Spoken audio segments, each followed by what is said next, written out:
Bom dia! Hoje nós estamos aqui com a professora Tainá para fazer uma entrevista sobre profissões. Então, professora Tainá, a gente queria saber em que momento na vida você percebeu que queria ser professora.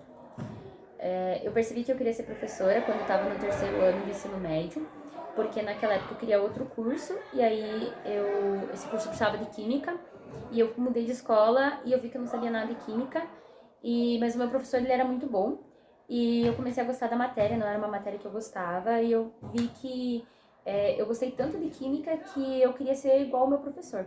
Então eu pensei assim, nossa, eu acho que eu vou ter que fazer faculdade de licenciatura para ser um dia uma professora parecida com que esse professor foi comigo.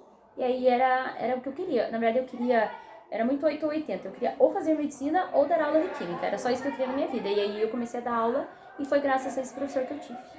Isso foi muito objetivo. Por que não medicina? Porque medicina é extremamente concorrido. Eu tentei naquele ano com medicina, eu não passei. Eu tentei no outro ano, não passei. E aí eu comecei a fazer química e continuei tentando. Aí eu engravidei no início da minha faculdade, terminei minha faculdade. E depois que eu terminei a minha faculdade, que foi ano retrasado, aí eu voltei a tentar medicina. Então são duas áreas que eu gosto bastante, que é a área da licenciatura, que de certa maneira você lida com pessoas dando aula, você cuida de pessoas dando aula, e a medicina também tem esse lado das pessoas, que é o que eu gosto. Então são duas áreas que eu ainda gosto bastante. E quando que você começou a gostar de medicina? Desde sempre. Desde sempre? Desde sempre. Eu sempre... Cresceu pensando em medicina? Eu cresci pensando em ciência. Eu sempre quis fazer alguma coisa que fosse voltada para ciência. Sempre. Aí eu gostava muito da área de psicologia, neuro e tudo mais. E aí eu vi que o que eu queria, que era mais a área da pesquisa, encaixava mais dentro da neurociência na medicina, que é o que eu quero até hoje. E como que foi? Para você conseguir chegar na faculdade de química, conseguir estudar, como foram seus trabalhos? Eu fiz química na Universidade Federal do Paraná, então realmente foi muito difícil. É o terceiro curso da Federal que mais tem reprovação, o terceiro curso que mais tem desistência. Uma turma da Federal que começa com 60 alunos em química termina com 8, porque realmente as pessoas não terminam o curso. Quando eu me formei, tinha, sei lá, 2 pessoas da minha turma se formando junto. Era uma formatura bem pequena, com pessoas de todos os turnos da química, porque é realmente bem puxado. Infelizmente, os professores de exatas dentro da Federal, eles tendem a não ter uma metodologia assim que é a mais adequada, talvez, porque muitos são professores que entram para pesquisa acadêmica, não são realmente pessoas formadas em licenciatura, então acaba falhando nesse sentido. Mas eu gostei muito do meu curso, tirando o fato de que a UFPR puxa demais em você, ela também devolve muito para você. Você demora muito para se formar e você não tem outra forma de terminar o curso sem aprender. Então, nesse sentido, a Universidade Federal é a melhor que tem, né? E quais foram os principais desafios enfrentados, assim, e que você enfrenta, às vezes, em sala de aula e até na tua faculdade mesmo? Na faculdade, as maiores dificuldades que eu tive é porque eu morava muito longe. Então, eu morava em Rio Branco, dava 2 horas e meia até chegar na faculdade, porque era horário de muito trânsito. Então, se eu entrava às 7 da noite, eu tinha que sair 4h30 da tarde. A questão de eu ter engravidado já no meu primeiro semestre, isso foi algo que, querendo ou não, foi um desafio muito grande. E, enfim, a faculdade em si, né? Não deixa de ser química. É um curso realmente muito difícil, com muita matéria de física, muitas matérias de matemática. Dentro da escola, a minha maior dificuldade é que, infelizmente, os alunos estão perdendo cada vez mais o interesse. A gente também não tem exatamente a maior liberdade possível, né, para trabalhar dentro de aula, então dentro de sala de aula, então a gente precisa acabar se adequando a algumas questões. Você tem uma turma de 50 alunos, como a de vocês, e cada um tem uma individualidade, cada um tem uma dificuldade, cada um tem um jeito de aprender, e você não consegue atender todo mundo da melhor maneira possível. Você tem que encontrar um padrão ali, e acaba que muito aluno não consegue acompanhar esse padrão. Então, ou você deixa mais fácil, alguns alunos ficam de fora, ou você deixa mais difícil, outros alunos ficam de fora. Então, eu acredito que essa seja uma dificuldade muito grande. Quer fazer uma pergunta, Matheus? Se você encontrasse você 15 anos atrás, o que você diria pra ela? 15 anos atrás, eu tinha 12. Eu ia falar pra estudar um pouquinho mais. Eu sempre fui muito estudiosa. Não, eu sempre fui muito estudiosa, mas eu ia falar pra minha Tainá de 12 anos pegar um pouquinho mais pesado ali, principalmente nas exatas, assim, porque ia me ajudar depois, sabe? Quais eram suas expectativas no início do curso e quais foram alcançadas no final? Então, eu entrei no curso querendo dar aula e saí do curso dando aula. Era o que eu queria. Nunca quis trabalhar na indústria, nunca quis trabalhar em laboratório. Eu sempre achei laboratório é muito monótono. Você faz uma destilação, você vai ficar fazendo uma destilação. Você faz qualquer coisa que você vai fazer no laboratório, é isso. É isso que você faz. Não tem muita liberdade criativa. Então, eu entrei querendo dar aula. Dentro do meu curso, eu fiz vários projetos, sempre voltados para licenciatura, alguns também para pesquisa, principalmente na área das meninas, nas ciências. Então, sempre foi o que eu gostei de fazer e nesse sentido o meu curso supriu com as minhas expectativas. Eu comecei a dar aula, eu não tinha 10% do meu curso. Eu tinha 19 anos, eu estava numa sala de aula dando aula para alunos de 17. Então, eu pude participar da licenciatura, da docência já desde o primeiro semestre, foi uma coisa que era realmente o que eu queria, sabe? Isso é muito legal porque você dando aula quando era bem jovem ali, quando você começou a faculdade, você entendia a cabeça do estudante. Então você conseguia, acho que assim, ensinar mais, fazer com que eles absorvessem mais. Eu não era boa em química quando eu estava no meu primeiro ano do ensino médio. Eu não era boa no primeiro e no segundo ano. Então eu nunca expliquei química de um jeito assim, é isso daqui, pronto. Eu pensava assim, como que eu vou fazer uma pessoa que não entende química tanto quanto eu não entendia entender isso daqui? Compreender isso daqui. E era isso que eu tentava fazer com os meus alunos e eu acho que funcionou. Tanto que tem vários alunos que depois seguiram para a área da química ou biomedicina, alguma coisa assim, e que vieram falar para mim depois que, eu me inspirei nas tuas aulas, eu gostava, conheci mais esse lado legal da química por você. Então eu fico feliz nesse sentido. Claro que agora eu tô dando matemática, né? Sou professora de vocês de matemática. Mas como eu disse, no meu curso a gente teve muita matemática. Então na matemática eu já não consigo ser talvez tão influente no sentido de incentivar os alunos a seguir carreira na matemática, porque eu não segui. Mas dentro da química, eu acho que eu conseguia justamente por ser uma área que eu tinha dificuldade no passado. Houve alguma decepção que você teve durante esse caminho, esse projeto no seu trabalho? Eu acho que no sentido, eu trabalhei em escola pública e em escola particular, e eu fico muito triste de ver como tem um abismo assim entre as coisas. Eu dava a mesma aula na escola particular e na escola pública, era a aula que eu sabia dar, era a aula que eu dava, mas é no sentido de oportunidade. Por exemplo, um curso de medicina que custa 12 mil por mês, é 12 mil por mês durante 6 anos, não é qualquer coisa. E a concorrência, por exemplo, na federal, que é a pública, é muito absurda. Na federal, desse ano, tem praticamente 9 mil alunos inscritos para tentar lá as 160 vagas em medicina. Então, é uma concorrência, assim, desleal. E eu fico muito triste de ver que eu tenho alunos excelentes que talvez não tenham essa oportunidade de entrar numa universidade de alto nível por conta, enfim, de N fatores. A questão do sucateamento da educação, a questão de desigualdade social. Então, acho que essa é com certeza a minha maior decepção, assim.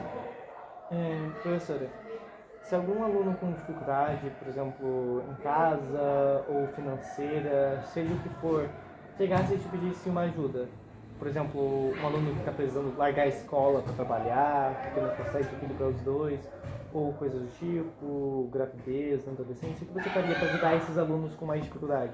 Então, sempre aparece, né? Sempre a gente acaba se aproximando dos alunos, a gente sempre escuta histórias, assim, bem tristes. Eu lembro de uma vez que eu dava aula à noite, um aluno falou pra mim que não tinha pra onde ir depois da aula, porque tinha brigado com os pais. Então, eu tento aconselhar, mas a gente também tem que tomar cuidado.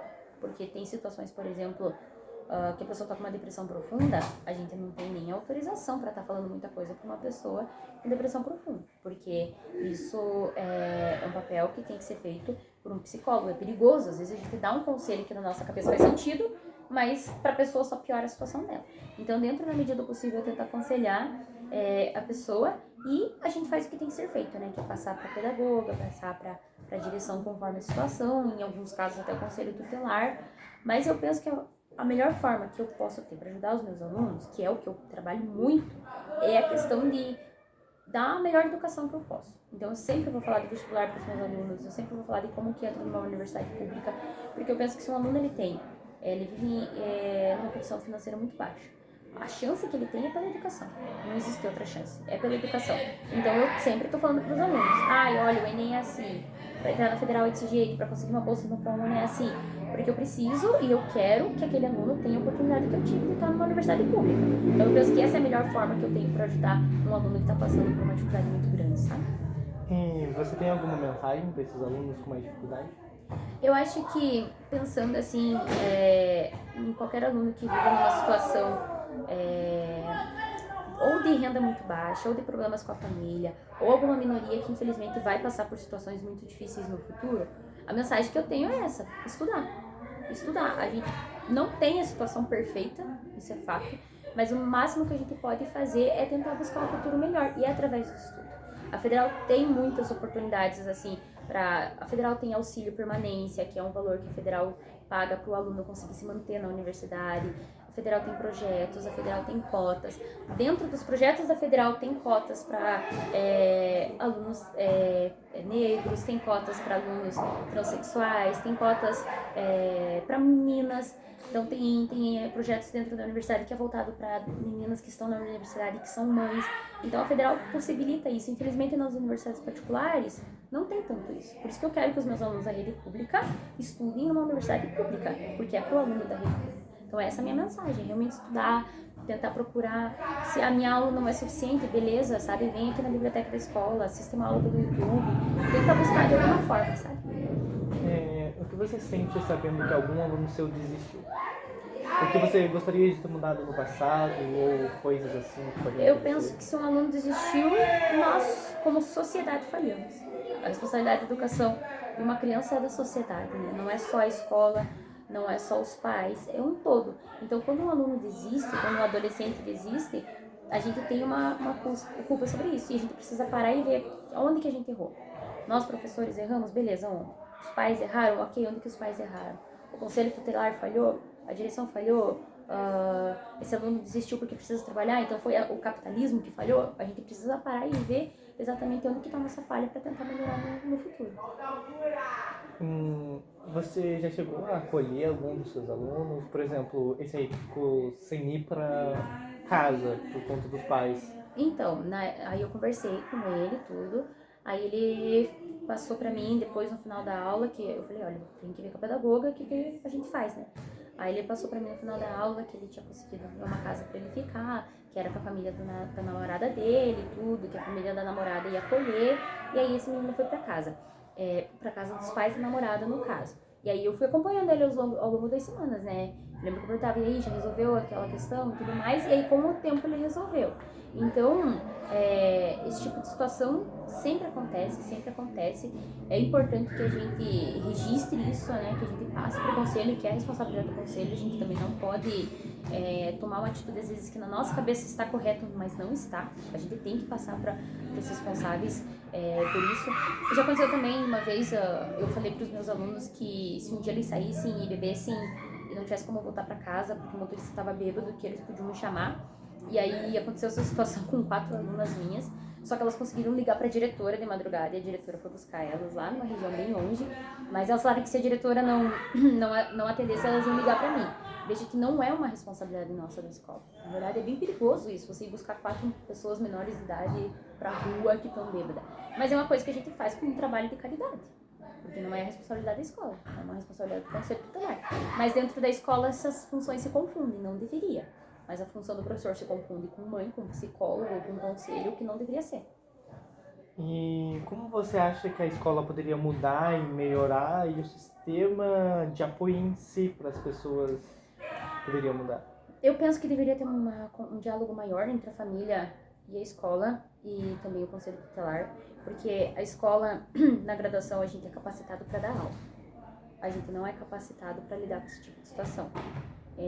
Deveria ter na escola um psicólogo para lidar com esse tipo de situação, para poder atender os alunos. Apesar que existem as instituições que oferecem, o SUS oferece tratamento psicológico gratuito, mas talvez deveria ter na escola profissionais dessa área, porque, de novo, é muito perigoso um professor atender, por exemplo, um aluno com crise de ansiedade. O professor não teve isso na faculdade. A gente tem lá psicologia da educação para lidar com neurodivergências e tudo mais, mas não tem uma crise. Então deveria ter um profissional próprio para isso. A gente não deve dar mais funções para o professor. A gente deve colocar pessoas indicadas para essa função. E o SUS é uma fila eterna, né? Mas eu já passei por isso, que eu tentei fazer psicólogo pelo SUS, tratamento pelo SUS, eu não consegui até hoje, nunca recebi nenhum sinal de que eu conseguiria fazer tratamento pelo SUS. Então, Eu acho que nas escolas deveriam ter psicólogos. isso, nas porque escolas deveriam ter cada um, psicólogos. se cada uma das pessoas pudesse entrar dentro da cabeça do aluno e perceber o caos que às vezes é, porque a gente às vezes se sente pressionado Sim. demais. Então é importante que tenha alguém para auxiliar a gente com isso. Exatamente, e essa questão do SUS. É importante buscar ajuda no SUS. Claro que, como você disse, é uma fila eterna. Mas tem que buscar, porque infelizmente é o que a gente tem. É o que a gente tem e a questão do profissional na escola. Para você atender uma pessoa, você precisa de um ambiente silencioso para conversar com aquela pessoa. E o ambiente da escola, infelizmente, não possui isso. Então, como que eu vou atender uma aluna em sala de aula, sendo que tem mais 30 alunos em sala de aula? Entende? E eu tenho que passar aquele conteúdo, mas eu tenho que ouvir a aluna que não tá bem, e tem um menino que também tá com uma situação complicada. Por isso que precisaria ter um profissional dessa área para atender. Precisaria também de uma conversa mais efetiva com o conselho tutelar, né? Saindo desse meio, indo mais para os alunos em si, no geral, como você ajuda e apoia alunos com dificuldade de ensino? Por exemplo, tiram notas muito baixas mesmo participando das aulas, ou simplesmente não conseguem participar das aulas por se distraírem, por perderem o foco? Então, primeiro você precisa, o professor observa se o aluno talvez tenha alguma neurodivergência ou alguma outra questão. Um TDAH, por exemplo, que não é uma neurodivergência em si, mas que é uma questão que acaba atrapalhando ali o aluno. E às vezes é um aluno com muito potencial. Então é importante passar para a família, e a família precisa procurar isso. Olha, nós desconfiamos que o teu filho talvez tenha déficit de atenção, talvez teu filho tenha hiperatividade. A família precisa buscar um laudo para esse aluno. O aluno ele só consegue ser amparado se ele tiver o laudo. E a família é responsabilidade da família fazer isso. Então a família, a escola pode indicar, é claro, porque talvez seja ali na escola que a gente identifica. Por isso que é importante os pais estarem com os filhos fazendo trabalho de escola, essas coisas assim, pro pai ou e a mãe perceberem que, opa, tem alguma coisa aqui, entende? Mas vamos supor que isso não acontece. Então a escola identifica e se comunica aos pais, os pais precisam buscar um laudo para esse aluno. E sobre a educação, o que você acha que poderia melhorar dentro da educação pública em si? Com certeza maior investimento. Hoje em dia a gente tem muitos professores que não têm licenciatura dando aula. E a gente precisa de licenciatura para dar aula. Ninguém vai trabalhar como médico sem ter medicina, ninguém vai trabalhar como advogado sem ter feito a faculdade de Direito, ninguém poderia dar aula sem ter licenciatura. Mas acontece porque não tem professor. E se não permitir essas pessoas, vai ter aluno que vai ter aula o ano inteiro. Então, faz parte. Por exemplo, eu sou professor de Química, estou dando Matemática. Eu não tive a didática de Matemática, eu tive para Química. Então, a gente dá uma ajeitada. Mas por que não tem professor? Porque hoje em dia não está interessante dar aula. Eu acho que as pessoas estão perdendo o interesse de dar aula, porque, tipo, por exemplo, eu não penso em ser professora, porque eu, como aluna do ensino médio, percebo que não é nada fácil lidar com alunos em si. Pessoas talvez até seja mais fácil, mas alunos em si não são fáceis, porque alguns não estão interessados, então eles começam a fazer uma bagunça e você não consegue explicar.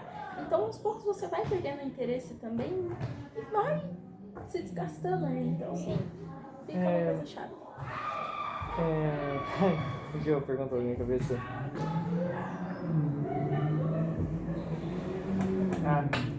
Se algum aluno seu estivesse passando por dificuldades como bullying, como você lidaria com isso? Então, se a gente identifica que o aluno está sofrendo bullying, a gente precisa levar isso para a coordenação, para as pedagogas, para a direção. Se a gente olha e vê isso acontecendo em sala de aula, né? Aí precisa ser chamado os pais, porque o aluno que está sofrendo bullying, ele está sofrendo com bullying, mas o aluno que está praticando bullying também alguma coisa tem. Às vezes é um bullying que ele sofre em casa e ele reproduz isso na escola. Então, às vezes, o aluno que pratica o bullying também é uma vítima. Então, precisa ser estudado isso. E se não é uma coisa que a gente vê, por exemplo, não é uma coisa que acontece ali na aula, no intervalo, então nós não vemos. A gente precisa criar um ambiente seguro para que esse aluno tenha coragem de vir comunicar com os professores, para daí a gente passar para a coordenação. Se for uma situação que a coordenação não consiga resolver junto com os pais, aí realmente precisa ser acionado o conselho tutelar. E em alguns casos a polícia, em alguns casos é um processo, então é realmente uma situação bem séria. O Paraná tem o melhor sistema de ensino do Brasil e tem um investimento muito grande na educação.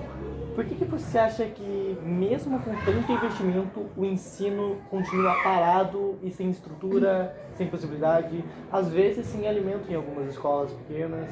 Por que você acha que mesmo com tantos investimentos, o ensino continua precário? Por dois motivos. Primeiro que a avaliação é uma coisa muito subjetiva, então talvez a avaliação que seja feita para dizer que a educação do Paraná é a melhor que existe precisa ser repensada. E segundo porque não é só a questão do investimento, mas esse investimento precisa ser direcionado. Então, existem formas da gente efetivar esse investimento, deixar esse investimento mais assertivo. Por exemplo, não dá para você ter uma aula de qualidade numa turma muito grande. Você precisa reduzir turmas, entende? Então tem que cuidar com isso. Então adianta colocar um super investimento numa escola e deixar uma turma com 50 alunos? Talvez não. Essa questão que você falou é justamente isso. Se a turma ela é reduzida, eu não me interessa em dar aula porque eu vejo que é muito agitado e muita bagunça e tudo mais. Sim, mas o professor ele consegue ter um controle maior. Então, pensar na redistribuição desse investimento mesmo. Sim, porque eu lembro quando eu estava no nono ano, que era uma turma de 27 alunos, eu lembro que a gente conseguia aprender mais, que a gente conseguia ter uma dinâmica com os professores. E hoje em dia, já não é assim, porque é muita gente, alguns estão conversando, outros não estão interessados. Então, tipo, é bem raro quando uma pessoa se interessa, então quer aprender e tal. E eu acho que o erro da educação do Paraná é que eles investem muito em tecnologia e não em ensino de qualidade, que é a aprendizagem em si. Porque tecnologia, sim, é muito importante. Até porque agora o mercado de trabalho está buscando mais tecnologia. Por exemplo, tem lá um emprego que você vai procurar, a maioria envolve tecnologia. Tecnologia de alguma coisa, você vai ter que fazer alguma coisa com tecnologia. Só que a gente não mexe com isso. A gente literalmente é só redação em inglês. Redação Mesmo em cursos importante. Técnicos. Sim. Não fazíamos nada em curso técnico de... Nada prático. Então eu acho que é muita coisa escrita, muita teórica. Temos que ter prática, porque é na prática que nós aprendemos a como construir. A gente fez curso de administração de produção e a gente não aprendeu nada nesse curso. A gente enrolou as aulas e as estendeu pelo ano inteiro. As mesmas aulas que a gente viu na primeira semana do primeiro trimestre, estendidas pelo ano inteiro nos 3 trimestres seguidos. Eu parei de fazer as atividades de produção no segundo trimestre porque eu poderia ler as páginas e todas as palavras estavam repetidas ou simplesmente trocavam uma ou duas palavras e não mudava nada no conteúdo, não tinha um avanço significativo. Eu literalmente comecei a decorar o que o professor ia passar toda a aula, porque eu não estava aprendendo coisa nova, porque eu não estava colocando em prática também, então é meio difícil. Por isso que é importante o Grêmio Estudantil, né? Para vocês levantarem essa visão que vocês têm da vida. Por isso que é importante fortalecer o Grêmio da escola. Então, a gente pode levar para o Grêmio o que pode ser melhorado. Isso, levar para o Grêmio, exatamente. Nós temos Grêmio? Temos, mas o nosso Grêmio não é tão ativo. Mas Se aí o vocês Grêmio for podem... morto, assim, não fazer nada. Daí não ganhar vocês nada. podem ser vivos e tentar formar uma nova chapa.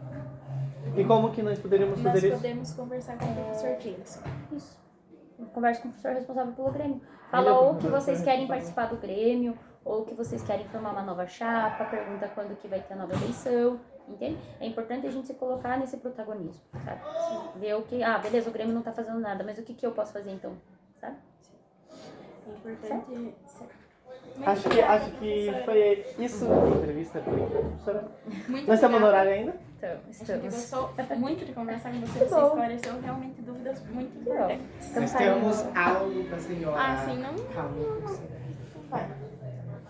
Calma, professor.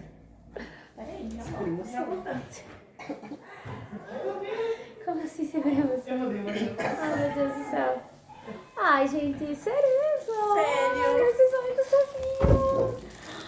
Meu Deus, vocês são muito ricos. Chocada. Nossa, muito. Gente, que lindos. Nossa, gente, que legal. Pode abrir pra você. Feliz Dia dos Professores, não é hoje, mas é pra Mas a você. segunda...